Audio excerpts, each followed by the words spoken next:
get more on this from art historian Bernardine Brocker-Wieder, who joins us now from London. Great to have you on the programme. Let me take you quickly back to Paris. We saw there the Louvre Museum opening again, and museums are going to be opening in the UK. How eager or hesitant is the public in the UK to go back to a museum? Everyone is starved for culture here in the UK. We really want to see museums opening up again. The in real life experience is something people are craving all around the world. And the UK has started opening up its museums this week.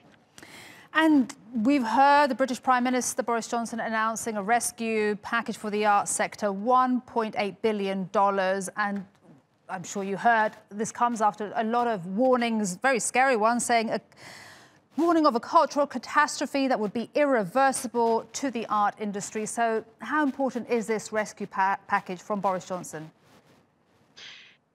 This is an incredibly important rescue package. It's been something that the culture industry has been asking for the last few months.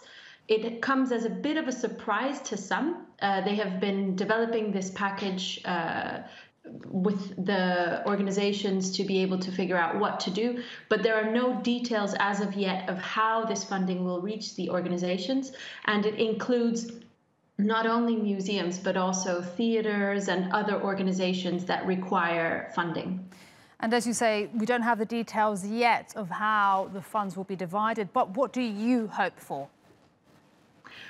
Well, so far, they have already announced that the funding will also go to the devolved culture ministries in Wales, Scotland, and Northern Ireland, which is really welcome news because, of course, London often gets the center of the attention, but the rest of the country requires funding as well. There is a part of the funding that has already been allocated to capital investment projects, including buildings, etc. And of course, we hope that this will also go into technology, because museums during the lockdown discovered that really they need the infrastructure to be able to get to audiences even when the buildings are closed.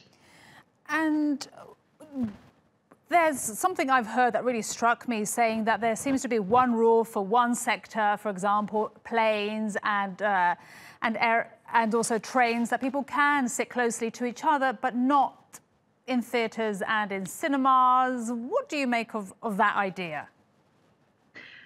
Yes, there have been quite a few hesitations about the guidance from the government in terms of how to handle coronavirus and how to handle social distancing as a business.